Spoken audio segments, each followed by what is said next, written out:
ETV news కు స్వాగతం. ముఖ్యాంశాలు. హైదరాబాద్ బీజాపూర్ జాతీయ రహదారిపై మృత్యుఘోష. చేవెళ్ల సమీపంలో టిప్పర్ ఆర్టీసీ బస్సు ఢీ. 19 మంది మృతి, 25 మందికి గాయాలు. టిప్పర్ అతివేగమే ప్రమాదానికి కారణమన్న ప్రత్యక్ష సాక్షులు. దుర్ఘటనపై ప్రధాని, ముఖ్యమంత్రి దిగ్భ్రాంతి. క్షతగాత్రులకు మెరుగైన చికిత్సకు ఆదేశాలు. SLBC tunnel Helio magnetic survey ప్రారంభించిన రేవంత్. 2 ఏళ్లలో పనులు పూర్తి చేస్తామని ప్రకటన. 30 లక్షల ఎకరాలకు సాగునీరు అందిస్తామని వెల్లడి. ఏపీలో 20,000 కోట్ల పెట్టుబడులు పెట్టేందుకు హిందూజా గ్రూప్ సంసిద్ధత.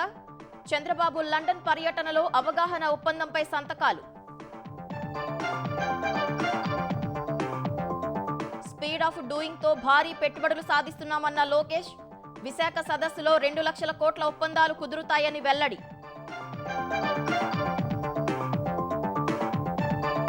బీహార్లో ఆర్జేడీ, కాంగ్రెస్ విధ్వంసానికి గుర్తింపు పొందాయన్న మోదీ. ప్రధానిపై కాంగ్రెస్ ఎదురుదాడి. ప్రజలను అవమానిస్తున్నారని విమర్శ. మనీ లాండరింగ్ కేసులో Reliance group chairman Anil Ambani ఆస్తుల జప్తు. మొత్తం 3,000 కోట్ల విలువైన ఆస్తులు అటాచ్ చేసిన ఈడీ.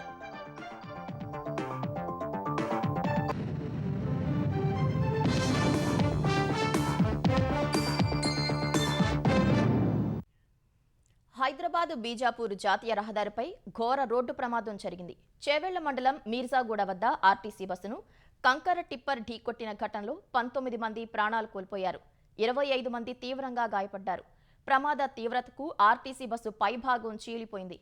టిప్పర్లోని కంకర బస్సులో పడి ప్రయాణికులు అందులో ఇరుక్కుపోయారు. ఒక పక్క మృతదేహాలు, మరోపక్క క్షతగాత్రుల ఆర్తనాదాలతో ప్రమాద స్థలిలో భీతావహ పరిస్థితులు ఏర్పడ్డాయి. రంగారెడ్డి జిల్లా తాండూరు డిపోకు చెందిన ఆర్టీసీ బస్సు ఈ ఉదయం 5 గంటలకు తాండూరు నుంచి హైదరాబాద్ బయలుదేరింది. ఉద్యోగులు, విద్యార్థులు, పోలీసులు వివిధ పనుల నిమిత్తం నగరానికి బయలుదేరిన వారు 70 మంది బస్సులో ఎక్కారు. వికారాబాద్ దాటి చేవెళ్లకు చేరుకుంటున్న క్రమంలో ఉదయం 6:15 ఆర్టీసీ బస్సును ఎదురుగా వచ్చిన కంకర టిప్పర్ ఢీకొట్టింది. మహారాష్ట్రకు చెందిన డ్రైవర్ ఆకాష్ కాంబ్లే పటాన్ చెరువులోని క్రషింగ్ మిల్లు నుంచి కంకర లోడుతో చేవెళ్ల మీదుగా చిట్టంపల్లికి బయలుదేరాడు. మిర్జాగూడ వద్ద రోడ్డుపై గుంతను తప్పించబోయి ఆర్టీసీ బస్సును అత్యంత వేగంగా ఢీకొట్టాడు. ఆ వేగానికి టిప్పర్ బస్సును ఒకవైపు చీల్చుకుంటూ ముందుకు దూసుకుపోయింది. ప్రమాద తీవ్రతకు RTC bus driver Dastagiri, tipper driver Akash అక్కడికక్కడే మృతి చెందారు. ఆర్టీసీ డ్రైవర్ వెనకవైపు సీట్లలో కూర్చున్న ప్రయాణికులపై టిప్పర్లో ఉన్న కంకర పడి అటువైపు కూర్చున్న వారు అందులో ఇరుక్కుపోయారు.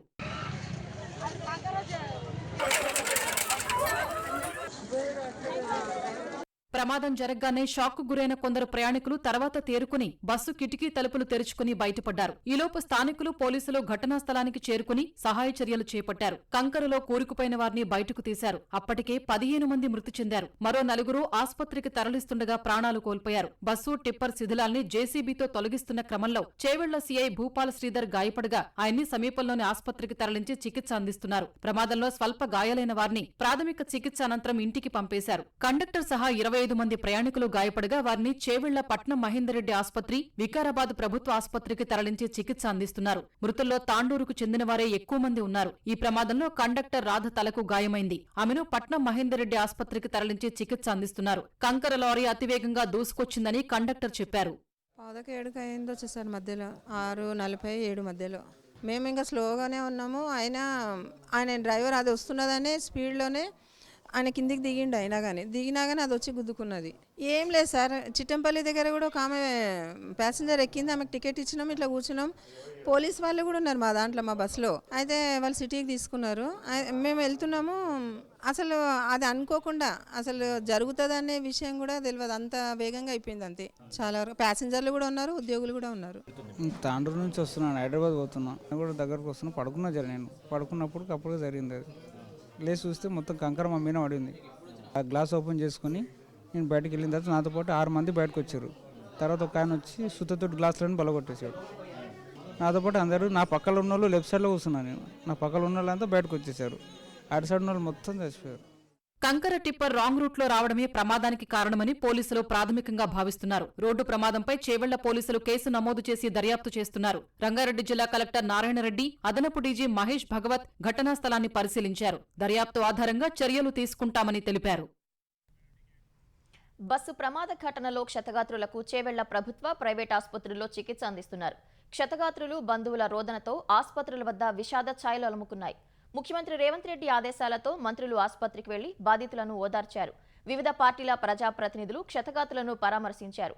మృతుల కుటుంబాలకు తెలంగాణ ప్రభుత్వం 5 లక్షలు, ఆర్టీసీ 2 లక్షలు, కేంద్రం 2 లక్షల పరిహారం అందిస్తుందని మంత్రి పొన్నం ప్రకటించారు.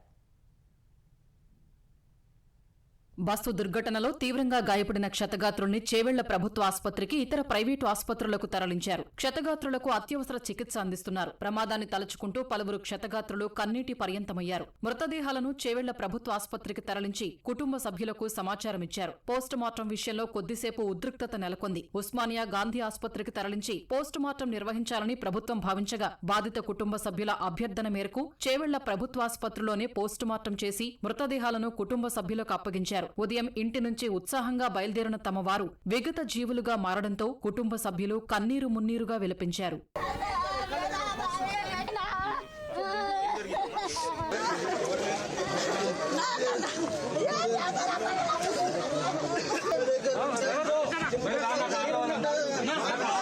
ప్రమాదంలో తాండూరుకు చెందిన ముగ్గురు అక్కా చెల్లెళ్లు మృత్యువాత పడ్డారు. తాండూరు గాంధీనగర్లో నివసించే ఎల్లయ్య గౌడ్ ముగ్గురు కుమార్తెలు నందిని, సాయిప్రియ, తనూష ప్రాణాలు కోల్పోయారు. ముగ్గురిలో నందిని, సాయిప్రియ కోటి ఉమెన్స్ కాలేజీలో డిగ్రీ 3 సంవత్సరాలు చదువుతున్నట్టు కాలేజీ ప్రిన్సిపల్ తెలిపారు. కాలేజీకి సెలవులు ఉన్నందున ఇంటికి వెళ్లిన వారు తిరిగి వస్తుండగా ప్రాణాలు కోల్పోయారని ఆమె ఆవేదన వ్యక్తం చేశారు. మూడో అమ్మాయి తనూష మరో కాలేజీలో చదువుతోంది.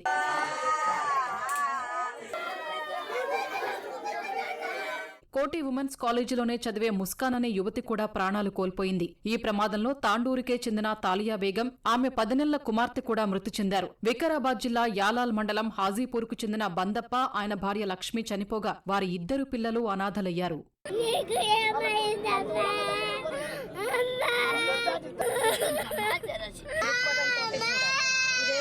అమ్మమ్మ అంటుంటే హాస్పిటల్ కానీ వచ్చిండ్రు వాళ్ళు.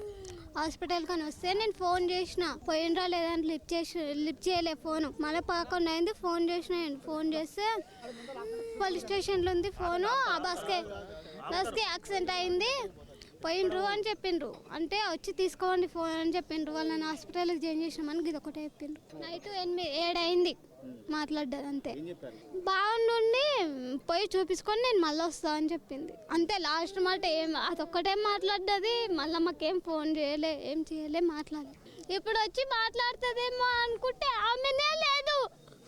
ఆమె ఇటు మాట్లాడకుండా పోయింది. మరి ఆయన పోయిండు, అందరు పోయిండు. వీళ్ళు ఇక నాకు చెప్పలే, వీళ్ళు తప్పు పని చేసిండు నాకు. ముఖ్యమంత్రి రేవంత్ రెడ్డి ఆదేశాలతో మంత్రులు పొన్నం ప్రభాకర్, శ్రీధర్ బాబు, దామోదర రాజనరసింహ బాధితులను పరామర్శించారు. ఎమ్మెల్యేలు కాలే యాదయ్య, సబితా ఇంద్రారెడ్డి, మనోహర్ రెడ్డి, రామ్మోహన్ రెడ్డి, ఎమ్మెల్సీ పట్నం మహేందర్ రెడ్డి, ఎంపీ కొండా విశ్వేశ్వరరెడ్డి క్షతగాత్రులకు భరోసానిచ్చారు. బస్సు ప్రమాద ఘటనపై మంత్రులు విచారం వ్యక్తం చేశారు. ఈ దుర్ఘటన, ఈ సంఘటన మీద విచారణ కూడా ప్రభుత్వం ఆదేశించింది. దాంతో పాటుగా మృతుల కుటుంబాలకు సంబంధించి మొత్తం 7 లక్షల రూపాయలు ఇమ్మీడియట్ గా తక్షణంగా గౌరవ ముఖ్యమంత్రి గారు ప్రకటించినారు. చికిత్స కొరకు గాయపడినటువంటి వాళ్ళందరికీ కూడా 2 లక్షల రూపాయల ఆర్థిక సహకారం అందజేయడం జరుగుతుంది. దీని తదుపరి కూడా కొంత ఇంకా పేదలుంటే అక్కడ ఉండేటువంటి పరిస్థితులలో ప్రభుత్వం మాననీయ కోణం నుంచి పరిశీలన చేస్తే తప్ప ఎక్కడ కూడా ఎవరికి ఇబ్బంది కలిగే విధంగా ఉండదు. మీర్సాగూడ ప్రమాదంపై ప్రముఖులు తీవ్ర దిగ్భ్రాంతి వ్యక్తం చేశారు. బస్సు ప్రమాద ఘటనలో అనేక మంది ప్రాణాలు కోల్పోవడం దురదృష్టకరమని రాష్ట్రపతి ద్రౌపది ముర్ము ఎక్స్లో పోస్టు చేశారు. క్షతగాత్రులు త్వరగా కోలుకోవాలని ప్రార్థిస్తున్నట్లు ఆమె పేర్కొన్నారు. ఈ ఘటనపై ఉపరాష్ట్రపతి సిపి రాధాకృష్ణన్ తీవ్ర విచారం వ్యక్తం చేశారు. క్షతగాత్రులు వేగంగా కోలుకోవాలని ఆయన ఆకాంక్షించారు. బస్సు ప్రమాదంపై ప్రధాని నరేంద్ర మోదీ తీవ్ర దిగ్భ్రాంతి వ్యక్తం చేశారు. మృతుల కుటుంబాలకు ప్రగాఢ సానుభూతి తెలిపారు. క్షతగాత్రులు త్వరగా కోలుకోవాలని ప్రార్థిస్తున్నట్లు ఎక్స్లో పోస్టు చేశారు. మృతుల కుటుంబాలకు 2 లక్షల రూపాయల చొప్పున, క్షతగాత్రులకు 50,000 రూపాయల చొప్పున ఆర్థిక సాయం ప్రకటించారు. బస్సు ప్రమాదంలో ప్రయాణికులు మృతి చెందడం తీవ్రంగా కలిచివేసిందని సీఎం చంద్రబాబు పేర్కొన్నారు. మృతుల కుటుంబాలకు ప్రగాఢ సానుభూతి ప్రకటించారు. ప్రమాదంపై ఆంధ్రప్రదేశ్ ఉప ముఖ్యమంత్రి పవన్ కళ్యాణ్ దిగ్భ్రాంతి వ్యక్తం చేశారు. మృతుల కుటుంబాలకు ప్రగాఢ సానుభూతి తెలిపారు. బస్సు ప్రమాదంలో పలువురు ప్రాణాలు కోల్పోయారని తెలిసి తన హృదయం ద్రవించిపోయిందని మంత్రి నారా లోకేష్ అన్నారు. గాయపడిన వారు త్వరగా కోలుకోవాలని ఆకాంక్షించారు. తెలంగాణలో జరుగుతున్న వరుస రోడ్డు ప్రమాదాలపై సమీక్ష జరిపిన రవాణా శాఖ మంత్రి పొన్నం ప్రభాకర్ వాటి నివారణకు ప్రత్యేక చర్యలు తీసుకోవాలని అధికారులను ఆదేశించారు. ఇవాల్టి ప్రమాదంలో 2 వాహనాలకు ఫిట్నెస్ ఉన్నప్పటికీ ఇరుకు రోడ్డు డివైడర్ లేకపోవడం వల్ల ప్రమాదం జరిగిందన్నారు. ప్రమాద తీవ్రత కూడా ఎక్కువగా ఉందన్నారు. వాహనాల స్పీడ్ లాక్ అమలు తీరు పరీక్షించి దానిని ఉల్లంఘించే వారికి ట్రిపుల్ పెనాల్టీ వేయాలని ఆదేశించారు. ఘటన జరిగినప్పుడు దాడులు చేయడమే కాదని నిరంతరం యాక్షన్ ప్లాన్ ఉండేలా కఠినంగా ఉండాలన్నారు. విధుల్లో నిర్లక్ష్యం వహిస్తే చర్యలు తప్పవని పొన్నం ప్రభాకర్ హెచ్చరించారు. టిప్పర్ లారీలు ఇసుక, డస్ట్ తీసుకెళ్లేటప్పుడు టార్పలిన్ కప్పుకొని తీసుకువెళ్లేలా చర్యలు తీసుకోవాలన్నారు. డీటీసీ, ఆర్టీఓలు, ఇతర రవాణా శాఖ అధికారులు ఒక్కో జిల్లాలో 3 బృందాలుగా ఏర్పడి నిరంతరం పర్యవేక్షణ చేయాలని ఆదేశించారు. రాజస్థాన్ జైపూర్లో ఓ డంపర్ ట్రక్కు బేభత్సం సృష్టించింది. హర్మదా పోలీస్ స్టేషన్ పరిధిలోని లోహా మండీలో 100 కిలోమీటర్ల వేగంతో దూసుకెళ్తూ సుమారు 17 వాహనాలను ఢీకొట్టింది. ఈ ఘటనలో 13 మంది మృతి చెందగా 10 మంది గాయపడ్డారు. క్షతగాత్రులను సమీపంలోని ఆసుపత్రులకు తరలించారు. తొలుత ఓ కారును ఢీకొట్టి ట్రక్ డ్రైవర్ పారిపోతుండగా స్థానికులు వెంబడించారు. వేగాన్ని పెంచిన డ్రైవర్ మరిన్ని వాహనాలను ఢీకొట్టాడు. డ్రైవర్ను స్థానికులు పట్టుకుని పోలీసులకు అప్పగించారు. అతడు మద్యం తాగి నిర్లక్ష్యంగా ట్రక్కును నడిపినట్లు ప్రత్యక్ష సాక్షులు చెప్పారు. బాపట్ల జిల్లా కర్లపాలెం మండలం సత్యవతిపేట వద్ద జరిగిన రోడ్డు ప్రమాదంలో 4 మృతి చెందారు. కారు, లారీ ఢీకొనడంతో ప్రమాదం జరిగింది. బాపట్లలో పెళ్లి వేడుకకు హాజరై తిరిగి వెళ్తున్న సమయంలో ప్రమాదం జరిగింది. ఈ ఘటనలో కర్లపాలెంకు చెందిన బేతాళం బలరామరాజు, బేతాళం లక్ష్మి, గాదిరాజు పుష్పావతి, ముదుచారి శ్రీనివాసరాజు అక్కడికక్కడే మృతి చెందారు. మరో 2 గాయపడగా వారిని ఆసుపత్రికి తరలించారు. ఆంధ్రప్రదేశ్లో 20,000 కోట్ల రూపాయల పెట్టుబడులు పెట్టేందుకు హిందూజా గ్రూప్ ఒప్పందం చేసుకుంది. లండన్ పర్యటనలో ఉన్న సీఎం చంద్రబాబు, హిందూజా గ్రూప్ భారత చైర్మన్ అశోక్ హిందూజా, యూరోప్లోని హిందూజా గ్రూప్ చైర్మన్ ప్రకాష్ హిందూజాల సమక్షంలో ఏపీ సర్కార్, హిందూజా సంస్థలు ఎంఓయూపై సంతకాలు చేశాయి. ఈ ఒప్పందం ప్రకారం విశాఖలో హిందూజా పవర్ ప్లాంట్ సామర్థ్యాన్ని మరో 1600 మెగావాట్లు పెంచుతారు. రాయలసీమలో సౌర, పవన విద్యుత్ ఉత్పత్తి యూనిట్లను ఏర్పాటు చేస్తారు. కృష్ణా జిల్లా మల్లవల్లిలో ఎలక్ట్రిక్ బస్సులు, తేలికపాటి వాహనాల తయారీ ప్లాంట్ను హిందూజా సంస్థ ఏర్పాటు చేస్తుంది. ఏపీలో ఎలక్ట్రిక్ ఛార్జింగ్ స్టేషన్ల నెట్వర్క్ ఏర్పాటు చేయనుంది. లండన్ పర్యటనలో Octopus Energy International director Christopher ఫిట్జ్ గెరాల్డ్తో చంద్రబాబు సమావేశమయ్యారు. పునరుత్పాదక విద్యుత్ రంగంలో ఏపీలో పెట్టుబడులు పెట్టాలని కోరారు. విద్యుత్ రంగంలో ప్రభుత్వ పాలసీలు, నిర్దేశించుకున్న లక్ష్యాలను సీఎం వివరించారు. స్పీడ్ ఆఫ్ డూయింగ్ బిజినెస్ విధానంతో ఆంధ్రప్రదేశ్కు పెద్ద ఎత్తున పెట్టుబడులు సాధిస్తున్నామని ఏపీ ఐటీ, విద్యాశాఖల మంత్రి నారా లోకేష్ వెల్లడించారు. విశాఖలో జరగనున్న సిఐఐ భాగస్వామ్య సదస్సు కర్టన్ రైజర్ వీడియోను మంత్రి ఆవిష్కరించారు. విశాఖ సదస్సులో 410కి పైగా ఒప్పందాలు జరగనున్నాయని, వాటి విలువ 2 లక్షల కోట్లకు పైగా ఉంటుందన్నారు. తద్వారా 9 లక్షలకు పైగా ఉద్యోగాల కల్పన జరుగుతుందని చెప్పారు. అభివృద్ధి వికేంద్రీకరణ అంటే ఏంటో చేసి చూపెడతామని ఆయన స్పష్టం చేశారు. 11 సీట్లకు పరిమితమైన వైసీపీ ఇక అధికారంలోకి రాదనే నమ్మకంతోనే ఏపీకి పెట్టుబడిదారులు వస్తున్నారని లోకేష్ అన్నారు. పెట్టుబడులు రాకుండా వైసీపీ ఎన్నో కుట్రలు పన్నుతోందని మండిపడ్డారు. ప్రజల సహకారంతో అన్ని కుట్రలు ఛేదిస్తామని, సరైన సమయంలో అన్ని వాస్తవాలు బయటపెడతామని లోకేష్ చెప్పారు. గడిచిన 16 నెలల్లో సుమారుగా 10 లక్షల కోట్ల పెట్టుబడులు ఆంధ్ర రాష్ట్రానికి కమిట్ అయినాయి. డొమెస్టిక్ ఇన్వెస్ట్మెంట్స్ లో ఆంధ్ర రాష్ట్రం నంబర్ 1. ఈ ఇన్వెస్ట్మెంట్స్ తర్వాత ఎఫ్డిఐలో కూడా ఆంధ్రప్రదేశ్ విల్ బి నంబర్ 1. కులం, మతం, ప్రాంతం ముసుగులో కొంతమంది వచ్చి విద్వేషాలు రెచ్చగొడుతున్నారు. గూగుల్ అనౌన్స్ అయిన తర్వాత వైకాపోలు కొన్ని పోస్టులు పెట్టారు. గూగుల్ వస్తే ఆ చుట్టుపక్కల ప్రాంతాల్లో చెట్లు పెరగవని. మళ్ళీ తర్వాత వాళ్ళ నాయకుడు అంటాడు, ఆయన పట్టుకొచ్చాడు అంటాడు. నాకు అన్ని కంపెనీలు తెలుసు అని నేను అనట్లేదు. వైకాపా పార్టీ కూడా కొన్ని కంపెనీలు తెలిసి ఉండొచ్చు. వాళ్ళు కూడా చెప్పనండి, పలానా వ్యక్తి ఇన్వెస్ట్ చేసేందుకు సిద్ధంగా ఉన్నారంటే క్రెడిట్ వాళ్ళకి ఇస్తా. రేపు తుపాను ప్రభావిత ప్రాంతాల్లో పర్యటన కోసం బయలుదేరుతున్న జగన్ ఎవరిని చంపకుండా ఉంటే చాలని లోకేష్ ఎద్దేవా చేశారు. మీడియా ప్రతినిధులతో ఇష్టాగోష్ఠిగా మాట్లాడిన లోకేష్ మద్యం కుంభకోణంలో డబ్బు తీసుకోలేదని, జగన్ తన పిల్లలపై ప్రమాణం చేయగలరా అని సవాల్ చేశారు. అసెంబ్లీలో జగన్ చర్చకు రాకుండా బయట ఈ డ్రామాలేంటని ప్రశ్నించారు. కల్తీ మద్యంపై దాడులు చేసింది కూటమి ప్రభుత్వం, పట్టుకుంది తెలుగుదేశం ముసుగులో ఉన్న నాయకుల్ని అని లోకేష్ స్పష్టం చేశారు. అన్ని ఆధారాలతో అడ్డంగా దొరికారు కాబట్టే జోగి రమేష్ అరెస్ట్ అయ్యారని లోకేష్ చెప్పారు. అసత్యాలు పోస్టు చేసే ఎవరిని వదిలిపెట్టేది లేదన్నారు. తాను చెప్పని మాటలు చెప్పినట్లుగా వక్రీకరించిన సాక్షి, దాని అనుబంధ మీడియా సంస్థలు తీవ్ర పరిణామాలు ఎదుర్కొంటాయని మంత్రి హెచ్చరించారు. గ్రావిటీ ద్వారా 30 లక్షల ఎకరాలకు సాగునీరు, ఉమ్మడి నల్గొండ, పాలమూరు జిల్లాలకు తాగునీరు అందించే ఎస్ఎల్బీసీ సొరంగం పనులు పూర్తి చేసి తీరుతామని సీఎం రేవంత్ రెడ్డి స్పష్టం చేశారు.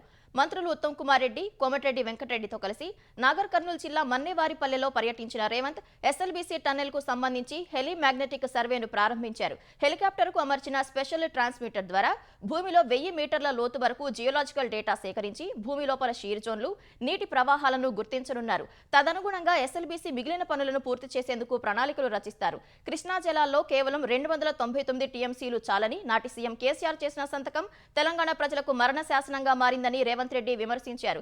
ఎస్ఎల్బీసీ టన్నెల్ పనులను 2 ఏళ్లలో పూర్తి చేస్తామని ఆయన స్పష్టం చేశారు. ఈ ప్రాజెక్టు పూర్తి చేస్తే కాంగ్రెస్ పార్టీకి పేరు వస్తుంది, కమిషన్లు కూడా రావడం లేదు అని చెప్పి హరీష్ రావు గారు, చంద్రశేఖర్ రావు గారు ఈ ప్రాజెక్టును పూర్తిగా పక్కన పడేసి ఈ 10 ఏళ్లలో 5,000 కోట్ల రూపాయలు విద్యుత్తు ఖర్చు పెట్టింది, కానీ 2,000 కోట్ల రూపాయలు ఖర్చు పెడితే ప్రాజెక్టు పూర్తి అయి ఉండేది. నల్గొండ జిల్లాకు, మహబూబ్ నగర్ జిల్లాకు చంద్రశేఖర్ రావు గారు తీరని అన్యాయం చేసిండు. ఈ ప్రాజెక్టును పూర్తి చేయదలుచుకున్నాము, ఇది మనం ఇప్పుడు పూర్తి చేసుకోకపోతే ఇంకెప్పటికి పూర్తి కాదు. ఈ ప్రాంతంలోనే పుట్టి పెరిగిన వాళ్ళు ఉన్నప్పుడు కాకపోతే ఇంకా దీన్ని ఎవ్వరు చెయ్యరు. ఎలాంటి అనుమతులు కావాలన్నా దీనికి అవసరమైన నిధులను అన్నిటిని కూడా గ్రీన్ ఛానల్లో ఇస్తానని నేను చెప్పిన తప్పకుండా ఈ ప్రాజెక్టును పూర్తి చేయడానికి అన్ని రకాలుగా మా సహకారం ఉంటుంది. తెలంగాణలో పత్తి కొనుగోళ్లకు సీసీఐ విధించిన నిబంధనలు మార్చాలని వ్యవసాయ శాఖ మంత్రి తుమ్మల నాగేశ్వరరావు కేంద్రాన్ని కోరారు. ఈ మేరకు కేంద్ర జౌళి శాఖ మంత్రి గిరిరాజ్ సింగ్ సహా సీసీఐ సీఎండీ లలిత్ కుమార్ గుప్తాకు ఆయన లేఖ రాశారు. ఇప్పటి వరకు ఎకరాకు 12 క్వింటాలు పత్తిని కేంద్రం కొనుగోలు చేస్తుండగా తాజాగా ఎకరాకు 7 క్వింటాళ్ల పత్తి మాత్రమే కొనుగోలు చేయాలని సీసీఐ కొత్త నిబంధన తీసుకువచ్చింది. ఈ నిబంధన పత్తి రైతులను నష్టపరిచే విధంగా ఉందని కేంద్ర మంత్రికి రాసిన లేఖలో తుమ్మల ప్రస్తావించారు. 20% వరకు తేమ ఉన్న పత్తిని సైతం సీసీఐ కొనుగోలు చేయాలని విజ్ఞప్తి చేశారు. జూబ్లీహిల్స్ ఉప ఎన్నికకు సమయం దగ్గర పడుతున్న కొద్దీ ప్రధాన పార్టీలు ప్రచార జోరు పెంచాయి. కాంగ్రెస్ అభ్యర్థి నవీన్ యాదవ్ కు మద్దతుగా రహమత్ నగర్ డివిజన్లో మంత్రి పొంగులేటి శ్రీనివాసరెడ్డి ఇంటింటి ప్రచారంలో పాల్గొన్నారు. కాంగ్రెస్ తోనే ప్రజాపాలన సాధ్యమవుతుందన్న మంత్రి సన్న బియ్యం, రేషన్ కార్డు, ఉచిత కరెంట్, ఉచిత బస్సు ఇచ్చింది కాంగ్రెస్ ప్రభుత్వమేనని తెలిపారు. జూబ్లీహిల్స్ లో కాంగ్రెస్ పార్టీ గెలవబోతుందని పీసీసీ అధ్యక్షుడు మహేష్ కుమార్ గౌడ్ ఆశాభావం వ్యక్తం చేశారు.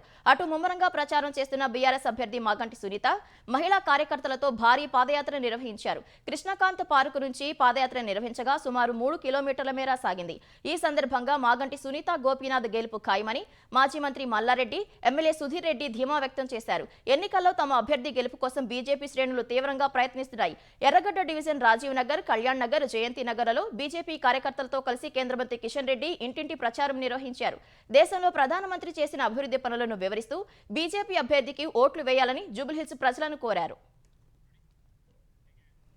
స్థానిక సంస్థల ఎన్నికల గడువు ముగిసిన 6 నెలల్లో చట్ట ప్రకారం తిరిగి ఎన్నికలు నిర్వహించాలనే విషయం తెలుసా అని హైకోర్టు తెలంగాణ ప్రభుత్వ న్యాయవాదిని ప్రశ్నించింది. ఇటీవల బీసీ రిజర్వేషన్లకు సంబంధించిన పిటిషన్లపై ఇచ్చిన మధ్యంతర ఉత్తర్వుల్లో పాత రిజర్వేషన్ల ప్రకారం ఎన్నికలు నిర్వహించవచ్చని ఇచ్చిన ఆదేశాలపై అవగాహన ఉందా అని సీజే ధర్మాసనం ప్రశ్నించింది. హైకోర్టు ఆదేశించిన రాష్ట్ర ఎన్నికల సంఘం స్థానిక సంస్థల ఎన్నికలు నిర్వహించడం లేదంటూ దాఖలైన పిటిషన్పై సీజే ధర్మాసనం మరోసారి విచారణ జరిపింది. ఈ విచారణలో ప్రభుత్వం రిజర్వేషన్లను నోటిఫై చేస్తే ఎన్నికల నిర్వహణకు సిద్ధంగా ఉన్నట్లు ఎస్ఈసీ తరపు న్యాయవాది కోర్టుకు తెలిపారు. బీసీలకు 42% రిజర్వేషన్లు కల్పిస్తూ నోటిఫై చేసిన జీవోపై హైకోర్టు స్టే ఇచ్చినందున ఇప్పటికే ఇచ్చిన ఎన్నికల నోటిఫికేషన్ను నిలిపేసినట్లు ఎస్ఈసీ కోర్టుకు తెలిపింది. తర్వాత వాదనలు వినిపించిన పిటిషనర్ హైకోర్టు మధ్యంతర ఉత్తర్వులు వెలువడిన తర్వాత కేబినెట్ 3 సార్లు సమావేశమైనప్పటికీ రిజర్వేషన్లను నోటిఫై చేయడంపై చర్చించలేదని వాదించారు. ఈ దశలో ప్రభుత్వ న్యాయవాది ప్రభుత్వ నిర్ణయం చెప్పడానికి వారం రోజుల గడువు కావాలని కోర్టును కోరారు. తదుపరి విచారణ వరకైనా సరైన సమాధానంతో వస్తారని ధర్మాసనం ప్రశ్నించింది. విచారణను ఈ నెల 24కు వాయిదా వేసింది. లంబాడాలను ఎస్టీ జాబితా నుంచి తొలగించాలనే డిమాండ్తో ఆదివాసీ సంఘాలు ములుగు జిల్లా ఏటూరు నాగారంలో భారీ ర్యాలీ నిర్వహించాయి. ఏటూరు నాగారంలోని బై జంక్షన్ వద్ద ఉన్న కుమరం భీం విగ్రహానికి పూలమాలలు వేసిన ఆదివాసీలు అక్కడి నుంచి ఐటీడీఏ కార్యాలయం వరకు ర్యాలీ నిర్వహించారు. దాదాపు 5,000 మంది ఆదివాసీలు ఈ ర్యాలీలో పాల్గొన్నారు. లంబాడాలను ఎస్టీ జాబితా నుంచి తొలగించాలని నినాదాలు చేశారు. ఐటీడీఏ కార్యాలయం గేట్ వద్ద పోలీసులు వారిని అడ్డుకోగా కాసేపు తోపులాట చోటు చేసుకుంది. ఐటీడీఏలోకి వెళ్లకుండా పోలీసులు అడ్డుకోవటాన్ని నిరసిస్తూ ఆదివాసీలు రాస్తారోకో నిర్వహించారు. ఇప్పటికైనా కేంద్ర రాష్ట్ర ప్రభుత్వాలు లంబాడీలను ఎస్టీ జాబితా నుంచి తొలగించాలని, లేదంటే అసెంబ్లీ పార్లమెంటును ముట్టడిస్తామని ఆదివాసీ సంఘాల ఐక్యవేదిక హెచ్చరించింది. ఆంధ్రప్రదేశ్లో ఆదరణ 3 పథకం అమలు కోసం సన్నాహాలు చేస్తున్నామని బీసీ సంక్షేమ శాఖ మంత్రి సవిత తెలిపారు. అందుకోసం బడ్జెట్లో 1,000 కోట్ల రూపాయలు కేటాయించినట్లు చెప్పారు. ఈ పథకం కూడా బీసీ కార్పొరేషన్ చైర్మన్ల ఆధ్వర్యంలోనే నిర్వహిస్తామన్నారు. మాజీ మంత్రి జోగి రమేష్ అరెస్టు వెనుక ఎలాంటి రాజకీయ కక్ష సాధింపు లేదని, చట్టం తన పని తాను చేసుకుపోతోందన్నారు. బావాయిపై గొడ్డలిపోటు కేసులో సీబీఐ విచారణ కోరని మాజీ సీఎం జగన్, కల్తీ మద్యం కేసులో మాత్రం సీబీఐ దర్యాప్తు కోరడం హాస్యాస్పదంగా ఉందన్నారు. వైసీపీ నేత జోగి రమేష్ కుటుంబ సభ్యులపై ప్రభుత్వ ఆస్తుల ధ్వంసం కేసు నమోదైంది. నిన్న జోగి రమేష్ ను వైద్య పరీక్షల కోసం ప్రభుత్వాసుపత్రికి తీసుకెళ్లినప్పుడు ఆయన భార్య శకుంతల, కుమారులు రాజీవ్, రోహిత్ భారీ సంఖ్యలో అనుచరులతో అక్కడికి చేరుకున్నారు. ఆసుపత్రి వద్ద జోగి రమేష్ అనుచరులు, వైసీపీ కార్యకర్తలు ఆందోళన చేశారు. అక్కడ తీవ్ర తోపులాట జరగా ప్రభుత్వాసుపత్రి అద్దాలు పగిలిపోయాయి. ఈ నేపథ్యంలో పోలీసులు కేసు నమోదు చేశారు. మరోవైపు మద్యం కేసులో జోగి రమేష్, ఆయన సోదరుడు రాముకు ఈ నెల 13 వరకు కోర్టు రిమాండ్ విధించగా వారిని నెల్లూరు జైలుకు తరలించారు.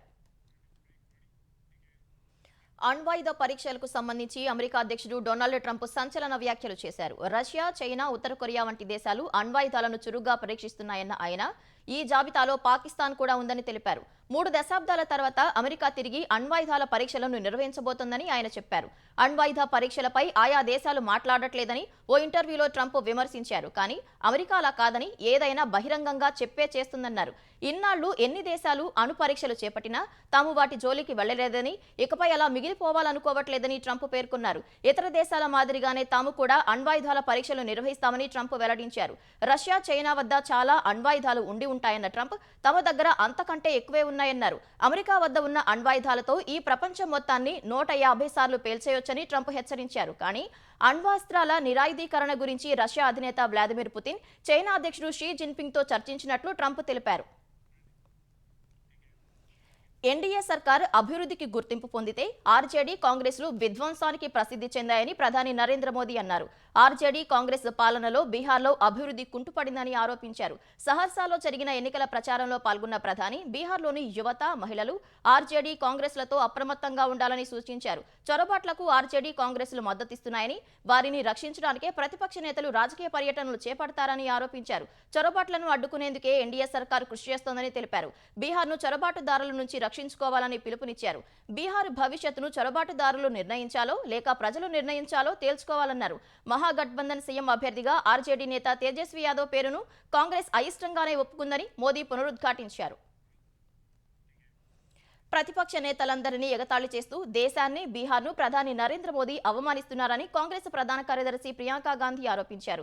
అందుకే అవమానించేందుకు కూడా మోదీ ఒక మంత్రిత్వ శాఖ పెట్టుకోవాలని ఎద్దేవా చేశారు. బీహార్ సోనాబర్సాలో ఎన్నికల ర్యాలీలో ఆమె పాల్గొన్నారు. మోదీ అనవసరమైన మాటలు మాట్లాడుతున్నారు తప్ప బీహార్లోని ఎన్డీఏ ప్రభుత్వం అవినీతి, అరాచకాల గురించి మాట్లాడటం లేదని ఆక్షేపించారు. బీహార్ అభివృద్ధి గురించి కాకుండా ప్రతిపక్ష నేతలను ఎగతాళి చేస్తున్నారని మండిపడ్డారు. గత 20 ఏళ్లలో ఎన్డీఏ ప్రభుత్వం బీహార్కు ఏం చేసిందో చెప్పాలని ప్రియాంక గాంధీ డిమాండ్ చేశారు. నితీష్ కుమార్ నేతృత్వంలోని బీహార్ సర్కార్ను నియంత్రించే రిమోట్ ఢిల్లీలో ఉందని ఆరోపించారు. మనీ లాండరింగ్ కేసులో రిలయన్స్ గ్రూప్ చైర్మన్ అనిల్ అంబానీకి సంబంధించిన 3,000 కోట్లకు పైగా విలువైన ఆస్తులను ఎన్ఫోర్స్మెంట్ డైరెక్టరేట్ ఈడీ అటాచ్ చేసింది. ఈ జాబితాలో ముంబైలోని పాలీహిల్ ప్రాంతంలోని అనిల్ అంబానీ నివాసం, ఢిల్లీలోని రిలయన్స్ సెంటర్కు చెందిన కొంత భూమి ఉన్నట్లు అధికారిక వర్గాలు తెలిపాయి. ఢిల్లీ, నోయిడా, ఘాజియాబాద్, ముంబై, పూణే, ఠాణే, హైదరాబాద్, చెన్నై, తూర్పుగోదావరి జిల్లాలో అనిల్ అంబానీ కంపెనీలకు చెందిన పలు నివాస, వాణిజ్యాస్తులు ఈ జాబితాలో ఉన్నట్లు తెలిపాయి. ఈడీ అటాచ్ చేసిన ఆస్తుల విలువ 3,084 కోట్ల రూపాయలు ఉంటుందని అధికార వర్గాలు తెలిపాయి. అనిల్ గ్రూప్ కంపెనీలపై బ్యాంకు రుణాల, ఆర్థిక అవకతవకల ఆరోపణలు రాగా కొన్ని నెలల కింద సీబీఐ దర్యాప్తు చేపట్టింది. కేంద్ర దర్యాప్తు సంస్థ ఎఫ్ఐఆర్ ఆధారంగా ఈడీ మనీ లాండరింగ్ కేసు నమోదు చేసింది. రిలయన్స్ ఇన్ఫ్రా సహా అనిల్ అంబానీకి చెందిన పలు కంపెనీలు 17,000 కోట్లకు పైగా నిధులను అక్రమంగా తరలించినట్లు ఆరోపణలు వచ్చాయి.